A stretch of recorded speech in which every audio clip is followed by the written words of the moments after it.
ಆತ್ಮೀಯರೇ ನಮಸ್ಕಾರ. ಪರಿವಾರ್ ಟಿವಿಗೆ ಸ್ವಾಗತ ಸುಸ್ವಾಗತ. ನಾನು ಮಣಿಕಂಠ ಸೂರ್ಯ. ಓಂ ನಮಃ ಶಿವಾಯ.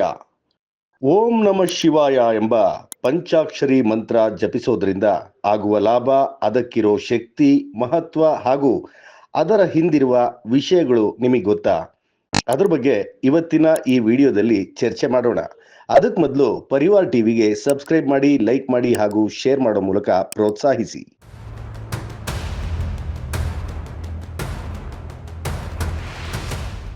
ಸ್ನೇಹಿತರೆ, ನೀವು ಯಾವಾಗಲಾದರೂ ಓಂ ನಮಃ ಶಿವಾಯ ಎಂದು ಹೇಳಿದ್ದೀರಾ? ಈ ಪಂಚಾಕ್ಷರಿ ಮಂತ್ರವನ್ನು ಜಪಿಸೋದ್ರಿಂದ ಏನು ಫಲ ನಿಮಗೆ ಗೊತ್ತೇ? ಶಿವನನ್ನು ಪಂಚಮುಖಿ ಎಂದು ಹೇಳಲಾಗುತ್ತೆ. ಅವನ ಪಂಚಮುಖಗಳನ್ನು ಪಂಚಾಗ್ನಿ, ಪಂಚದೇವತಾ, ಪಂಚಲೋಕ, ಪಂಚಕ್ಲೇಶ, ಪಂಚಕೋಶ ಇವುಗಳ ಪ್ರತೀಕ ಎಂದು ಆಧ್ಯಾತ್ಮಿಕ ಚಿಂತಕರು ಹೇಳುತ್ತಾರೆ. ಚಿದ್ಭಾವದಿಂದ ವಿಷ್ಣು ರೂಪಿ, ಸದ್ಭಾವದಿಂದ ಶಿವರೂಪಿ, ಶಕ್ತಿಭಾವದಿಂದ ಶಕ್ತಿರೂಪಿ, ತೇಜಸ್ಸು ಸ್ವಭಾವದಿಂದ ಸೂರ್ಯ, ಬುದ್ಧಿಭಾವದಿಂದ ಗಣೇಶ ರೂಪಿ, ಅಘೋರ, ತತ್ಪುರುಷ, ಈಶಾನ, ವಾಮದೇವ, ಸದ್ಯೋಜಾತ ಈ 5 ರೂಪಗಳ ಸವಿಸ್ತಾರ ವಿವರಣೆ ಮತ್ತು ವರ್ಣನೆ ವೇದಗಳಲ್ಲಿದೆ. ಪೃಥ್ವಿ, ಜಲ, ತೇಜಸ್ಸು, ಆಕಾಶ, ವಾಯು ಪಂಚಭೂತಗಳ ಆಧಿಪತ್ಯದ ಸಂಕೇತ. ಹಾಗೆಯೇ ಶಬ್ದ, ರೂಪ, ರಸ, ಗಂಧ, ಸ್ಪರ್ಶ ಎಂಬ ಪಂಚ ತನ್ಮಾತ್ರೆಗಳ ಮೇಲೆ ಮಾನವನಿಗೆ ತಕ್ಕ ನಿಯಂತ್ರಣ ಇರಬೇಕು ಎಂಬುದು ಈ ಶಿವನ ಪಂಚಮುಖಗಳ ತತ್ವದ ಸಂದೇಶ ಆಗಿದೆ. ಶಿವನ ಪಂಚಾಕ್ಷರಿ ನಾಮಜಪದಿಂದ ಸಾಕಷ್ಟು ಸದುಪಯೋಗಗಳೂ ಇದೆ. ವಿದ್ಯೆಗಳಲ್ಲಿ ವೇದವಿದ್ಯೆ, ವೇದಗಳಲ್ಲಿ ರುದ್ರಾಧ್ಯಾಯದಲ್ಲಿ ಪಂಚಾಕ್ಷರಿ, ಪಂಚಾಕ್ಷರಿಯಲ್ಲಿ ಶಿವ ಎಂಬ 2 ಅಕ್ಷರಗಳು ಪರಮ ಪವಿತ್ರವಾದದ್ದು. ದೇವರನ್ನು ಸಾಕ್ಷಾತ್ಕರಿಸಿಕೊಳ್ಳುವುದೇ ಮಾನವನ ಮುಖ್ಯ ಗುರಿ. ಅದೇ ಪರಮ ಪುರುಷಾರ್ಥ. ಇದೇ ಮೋಕ್ಷಕ್ಕೆ ದಾರಿ. ಅದಕ್ಕೆ ಸಾಧಕವಾದದ್ದು ಪಂಚಾಕ್ಷರಿ ಮಂತ್ರ. ಇದು ಓಂ ಪ್ರಣವದೊಡಗೂಡಿ ಷಡಾಕ್ಷರಿ ಮಂತ್ರ ಎನಿಸಿದೆ ಅಂತ ಹೇಳ್ಬೋದು.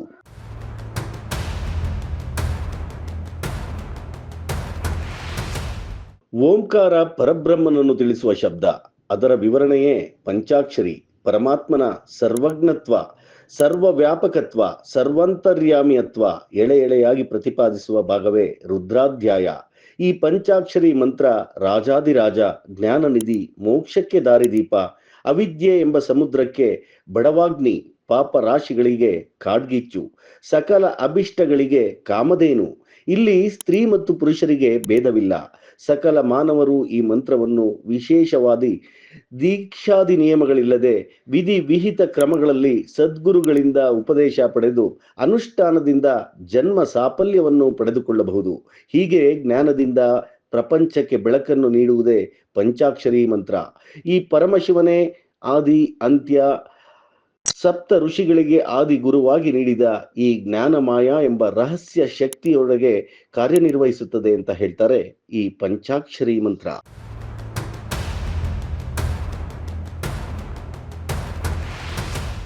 ಸ್ನೇಹಿತರೆ, ಮಹಾವಿಷ್ಣು ಕೂಡ ಅನೇಕ ಅವತಾರಗಳನ್ನು ಧರಿಸುವಾಗ ಶಿವ ಪಂಚಾಕ್ಷರಿಯನ್ನು ಜಪಿಸಿ ಅವತರಿಸಿದರು ಅಂತ ಪುರಾಣಗಳಲ್ಲಿ ಉಲ್ಲೇಖ ಇದೆ. ಓಂ ನಮಃ ಶಿವಾಯ ಎನ್ನುವುದು ಯಾರು ಜಪಿಸುತ್ತಾರೋ ಅವರು ಅಘೋರಗಳಾಗುತ್ತಾರೆ. ಅವರ ಹೃದಯದಲ್ಲಿ ಒಂದು ತೇಜೋಪುಂಜ ಕಾಣಿಸುವ ಅನುಭವ ಆಗುತ್ತದೆ. ಇದು ಶಾಶ್ವತವಾದ ಆನಂದಕ್ಕೆ, ಮೋಕ್ಷಕ್ಕೆ ದಾರಿ ಮಾಡುತ್ತದೆ ಎನ್ನುತ್ತಾರೆ.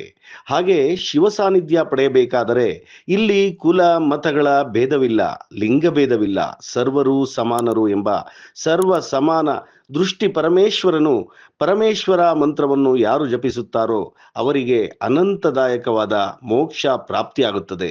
ಮನುಷ್ಯರು ಅವರವರ ಕರ್ಮಾನುಸಾರ ಜೀವನ ಸಾಗಿಸ್ತಾರೆ. ಆದರೆ ಈ ಮಂತ್ರ ಜಪಿಸೋದ್ರಿಂದ ಅವರು ಜೀವನ್ಮುಕ್ತರಾಗಿ ಮೋಕ್ಷಕ್ಕೆ, ಸಾಧನೆಗೆ ಈ ಪಂಚಾಕ್ಷರಿ ಮಂತ್ರ ಬಹಳ ಸಹಾಯ ಮಾಡುತ್ತದೆ ಅಂತ ನಮ್ಮ ಪುರಾಣದಲ್ಲಿ ಹೇಳಿದ್ದಾರೆ.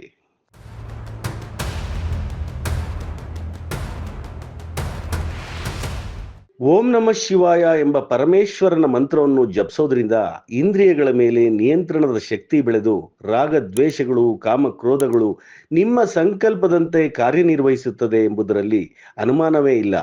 ಓಂ ನಮಃ ಶಿವಾಯ ಪಂಚಾಕ್ಷರಿ ನಾಮ ಜಪ ಉಚ್ಚಾರಣೆ ಮಾಡೋದ್ರಿಂದ ಶಾರೀರಿಕ ಪುಷ್ಟಿಯನ್ನು ಪಡೆದುಕೊಳ್ಳುವುದಲ್ಲದೆ ಸಮಸ್ತ ತೇಜಸ್ಸು ಮತ್ತು ಯಾವುದೇ ಅತಿರೇಕ ಪರಿಸ್ಥಿತಿ ಬಂದರೂ ಈ ಮಂತ್ರ ಜಪ ಸಾಕು ನೆಮ್ಮದಿ ಪಡೆಯಲು ಅಂತ ನಮ್ಮ ಹಿರಿಯರು ಹೇಳ್ತಾರೆ.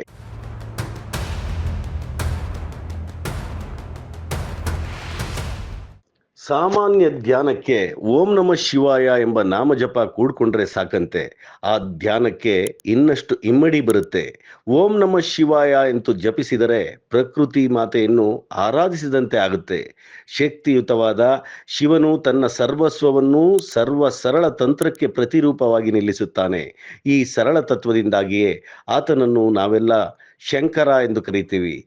ಈ ಶಿವ ಪಂಚಾಕ್ಷರಿ ಜಪದಿಂದ ಪೂರ್ವ ಜನ್ಮದ ಪಾಪಗಳು ತೊಳೆದು ವಿಮುಕ್ತಿ ಲಭಿಸುತ್ತದೆ. ಓಂ ನಮಃ ಶಿವಾಯ ಎಂಬ ಪಂಚಾಕ್ಷರಿ ಮಂತ್ರ ಶಾಶ್ವತ ಆನಂದಕ್ಕೆ, ಶಾಶ್ವತ ಧೈರ್ಯಕ್ಕೆ, ಶಾಶ್ವತವಾದ ಐಶ್ವರ್ಯಕ್ಕೆ ಹೇಳಿ ಮಾಡಿಸಿದ ಮಂತ್ರ. ಒಮ್ಮೆ ಹೇಳಿ ಓಂ ನಮಃ ಶಿವಾಯ. ಇದು ನಮ್ಮ ಪಂಡಿತೋತ್ತಮರು, ಆಧ್ಯಾತ್ಮ ಚಿಂತಕರು ಪುರಾಣದಲ್ಲೂ ಕೂಡ ಉಲ್ಲೇಖ ಇರುವಂತಹ ಅತ್ಯದ್ಭುತವಾದ ಮಂತ್ರ ಓಂ ನಮಃ ಶಿವಾಯ. ಮುಂದಿನ ಸಂಚಿಕೆಯಲ್ಲಿ ಮತ್ತೆ ಭೇಟಿಯಾಗೋಣ. ನೋಡ್ತಾ ಇರಿ ಪರಿವಾರ್ ಟಿವಿ. ಸಬ್ಸ್ಕ್ರೈಬ್ ಮಾಡಿ, ಲೈಕ್ ಮಾಡಿ ಹಾಗೂ ಶೇರ್ ಮಾಡೋ ಮೂಲಕ ಪ್ರೋತ್ಸಾಹಿಸಿ. ನಮಸ್ಕಾರ.